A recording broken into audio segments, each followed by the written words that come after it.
Okay, let's do this thing. AEW Dynamite, the go home show, folks. The go home show before Double or Nothing this Sunday, which, in a way, I have to say, this show going all the way into Double or Nothing, can I say it's been really built well going into this pay per view? In a way, yes and no. Now, as for ticket sales, that's a different story because I heard they're not really selling that well enough tickets down there for this Sunday. So I don't know what's going to happen unless they start giving out tickets for free. But I heard the ticket sales are really low for Double or Nothing. But what do we have for this go home show before Sunday, huh? Because Las Vegas tonight, MGM Grand Arena. We kick it off with what Orange Cassidy Pockets versus Kyle Fletcher for the AEW International title. Like I said before, and I've said this many weeks now, it is a running gag with him opening up the show and doing these random title matches, but they have desperately tried to put him as some fighting champion who is wearing and tearing down at this point, which I like I said, I don't care. I've said this for multiple weeks now, so it is what it is. Kyle Fletcher, it sucks about Aussie Open having to relinquish both the IWGP tag titles and the New Japan Strong titles. I did see that on Resurgence the other night. Go check out their show; it was pretty good. And apparently, they signed Aussie Open tonight. So, are they still under New Japan contract? Because last time I checked, they were. And I know his partner Mark Davis is hurt right now, so we don't know when he's coming back. But yeah, Kyle here was the one that did wrestle, but like I said, they had to relinquish the titles.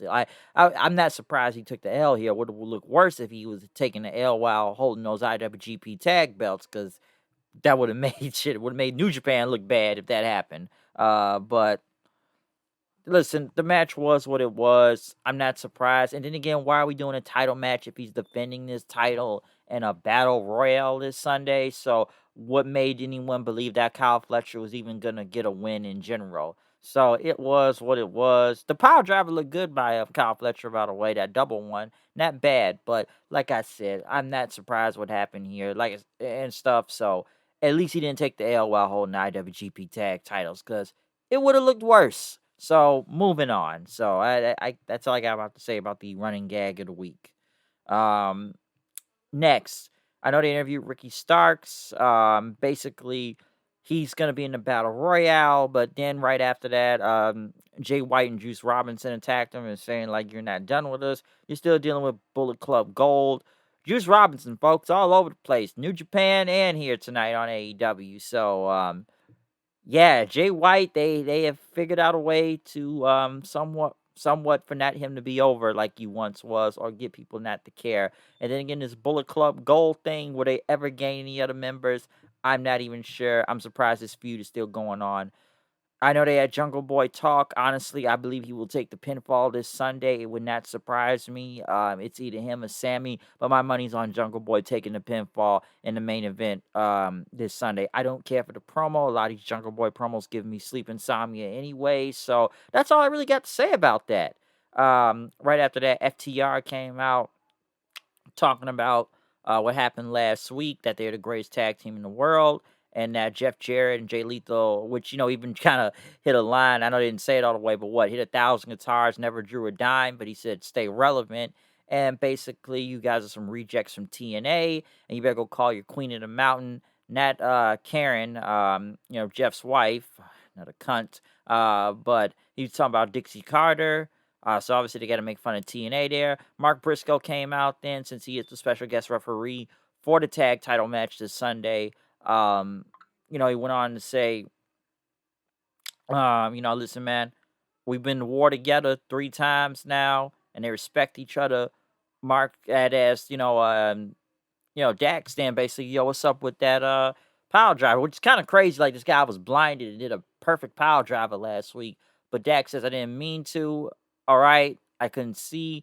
So I apologize, shake my hand like a man. Briscoe ended up slapping his hand away and then slapping his face then after that, as Mark got out the ring. And then next thing you know, Jeff Jarrett and crew just walk out there, just pushes Karen out the way. Like, move, bitch, get out the way. Just pushing, slapping Jarrett and pushing Sanjay and telling Jay Lethal, listen, man, you my boy, but I ain't with any of this. All right. So Mark Briscoe basically says he's tired of this bullshit, and he's not taking anybody's side for for Sunday. So not a bad segment out there, especially with Briscoe, because I feel like this whole tag team title thing has been back and forth, up and down and stuff. But we'll see if who Mark Briscoe counts for this Sunday. Sammy Guevara was interviewed talking about he's not going to take the money from MJF, which, by the way, I guess Sammy's just a face at this point, which is just kind of very random when he is in a heel group, but he's cutting these face promos in the past couple weeks. And I know it's Austin last week, but someone wonder how he's getting over as a face right now. Because let's remember, they did try to push him as a face before. But the problem was that once they put Tay Conti with him, fans just instantly turned on him, given that people kind of knew the truth, the reason why he was really with Tay Conti. That's why fans end up turning on him then. But now I guess he's a face, and I guess he's trying to get the people back on his side. But I'm saying, like, isn't he in the heel group? So it's just kind of random that they just turned Sammy back to face all of a sudden. House of Black went against Blake Christian, Grand Metalik, and AR Fox for the 6-man titles. The match was what it was. I know it's these House of Black rules or house rules and stuff. It was what it was. Okay, I didn't even know Grand Metalik worked in this company. Apparently, they've been a team on Ring of Honor, but I haven't really seen it. And then again, I'm trying to watch more Ring of Honor nowadays. But then again, it's not like these guys had a video package. Blake Christian, I see in almost every other company half the time. Grand Metalik, I didn't even know he was even there. I really didn't know. I don't even remember the last time I even saw Grand Metalik. And AR Fox, like, I'll admit this. I did see the match with him and Zack Sabre Jr. on ROH. That was really good. I'll say that. But it's not like they've had any video package for these guys to say what type of wins they had, to why they even got a 6-man title shot, or even tell who they are, unless you assume you already know who they are. I've said that about AR Fox already. Like, unless you follow his career like that, you know who he is. But all I really remember before he even got here was, like, I knew he was really good. I knew he was on Lucha Underground. A lot of people say he should have been on WWE like 10 years ago, but they didn't take him because he did that gay porno, apparently. So, that's why he got, apparently he was never signed. Uh Blackpool Combat Club cut a promo on the back. Rocky 5 Mox basically talking about their professionals. I know it's a 4-on-4, and they could have had more people, but it was a 5. They could have actually brought Mox's young boy in, Shooter, there, since he teamed with him on Sunday. Right after that, MJF came out, cutting a promo, talking about the 4 pillars this, the 4 pillars that, the lack of competition. But, he said we've had the greatest matches here. We're not just a part of AEW. We are AEW. And basically talking about his contract coming up. And he doesn't have to pin to be losing. He feels like the deck is stacked against him right now. And, basically I can take my ball and go home and stuff. A lot of CM Punk references here, I should be saying. So you could tell where that's going. MJF, as he kept continuing to talk, he said, none of them are on the level of the devil, when he is not wrong about that. He really isn't. And he did say this is going to be the main event of the show, too. Darby came out then, talked about he's lost a lot in his life. He talked about how he lived in a car and everything and tried to play it safe, but he made it here. It says, what other company's going to go let him skateboard with Tony Hawk, or, jump over his house with a car for some reason, or climb Mount Everest, which I continue to keep hearing about him climbing. I don't know if it's the safest thing for, AEW to be letting him do that, but then again, AEW lets you do damn near anything outside of this company, so, there you go. But still, why is he climbing Mount Everest? Daredevil shit, I guess. It's Darby, but still, it can't kill you. But Darby says he's gonna be the world champion. MJF kicked him in the nuts after that. Sammy came out, then Jungle Boy came out and closed on MJF and held the title up, and that was kind of it. So I don't really care much for this feud. They haven't really built it well. Like I've said in the past, I'd rather have just seen MJF versus Darby. Darby is literally the only real credible threat here as a challenger, or even really at least built up to be facing for the world title. Sammy, I've already said what I've said about Sammy and Jungle Boy, okay? I don't see it with Sammy, and I put Jungle Boy way lower, because even I had to sit there and tell myself, how am I really supposed to believe this guy has any chance of beating MJF when he got the living shit kicked out of him by Rush last week, Roosh? So, because, man, he was...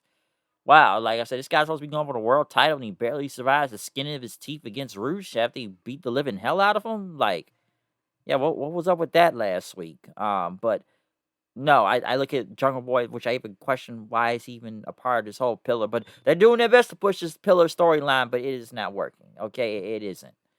I know they had a video package with, Warlow versus Christian Cage. Taya went against Lady Frost. Good to see Lady Frost on here. Taya, I didn't even know she had a title shot, but apparently something happened on Rampage. I didn't see it. Maybe she'll win the title this time, given that bullshit finish they had last with the whole she couldn't use her finisher because they had the same one, the Road to Valhalla, and that odd looking pin they did. But now, since she can't do the Valhalla again, will she win? I don't know. Tony Khan, the Snowman, cut a promo. Obviously, it's pre-taped, so he doesn't look crazy out there. Basically, said, once again, going over all the dates for AEW Collision, WCW Nitro, Regina, Regina. That is hilarious. Regina. But AEW Collision will happen June 17th in Chicago, Illinois at the United Center. And of course, you could hear the crowd in the background chanting CM Punk, CM Punk. Why couldn't you just say that last week? I don't know. But apparently, there was still, I don't know, back and forth going on if CM Punk is even going to be there or not. Now, listen, they have been to the United Center before. I went there, okay? I went there when CM Punk came back. I was there when he returned. Let's remember, they sold out the United Center off of a rumor when he was never advertised or confirmed. It was a rumor that was going on for the longest time, and it ended up happening, and they sold out the United Center, okay? Can they do it again with Punk's the second coming of CM Punk coming back to the United Center? Maybe. Will I go to the show? Possibly. I'm thinking about it, okay? So, I may want to go back for this Saturday show and stuff. But then again, I heard a lot of tickets weren't selling well for that. But then again, how many people were interested in much of a Saturday show, anyways, in this quote unquote brand split or wherever we're going with this new thing? But yeah, folks, Collision. I don't know. Maybe it'll sell. I'm not sure. It's WCW Nitro, and then again, I question how many people are really going to be watching wrestling on Saturday weekly like that. Pay per view is one thing. A weekly television show since what WCW, and then again, how many? That's what we're shit. At least when people watch WCW, wrestling was at a hotter time at one point and gaining more fans. But not really sure I can say nowadays with that. But Punk obviously will be showing up in Chicago. I would say that unless he doesn't show up, and then what happens next? Everybody gets their money back. I don't know. They start walking out, or if the crowd just turns on the show. I'm not sure, but it's confirmed. Chi-Town. We'll see what happens. Hangman Page cut a promo. Yada yada yada. He had the contract signing for Chris Jericho and Adam Cole.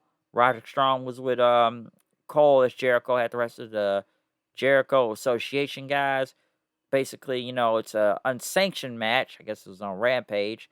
Jericho putting his feet on the table. Cole says he's going to get him and, making him watch after, Britt getting beat by a kendo stick. And he says, you think you're invincible, which you're not. I'm going to beat the living hell out of you. You're a dead man.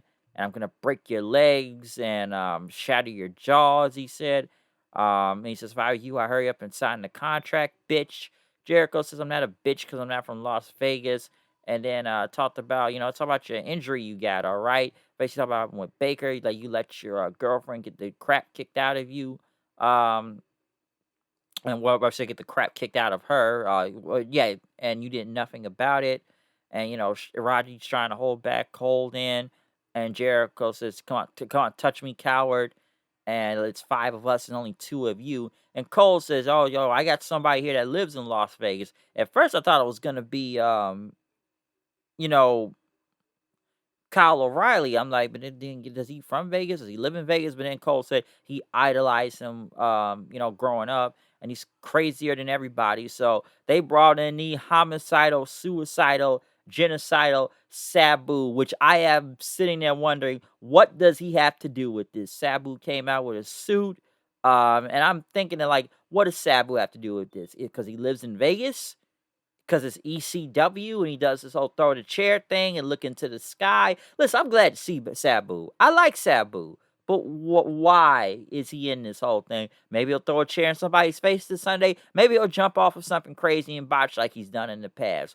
Is Sabu really still wrestling like that? I'm not even sure if he is still wrestling. Like, I know he does some interviews. I know Sabu did have some health problems not that long ago, but I'm glad to see he's doing okay though, for real. Like honestly, because I knew he had some health problems like about a month ago. I had heard about, but good thing he's doing okay. Right after that was Roderick Strong versus Garcia. Not much to say from here. Roderick Strong won.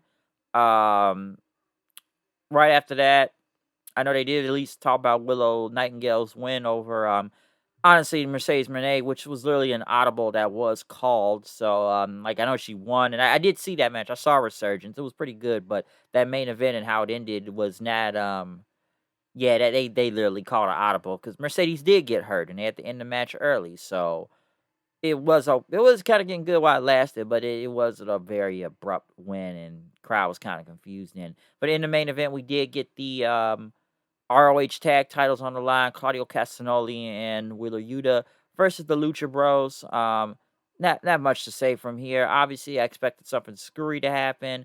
The Bucks end up doing these very bad looking super kicks on the Claudio.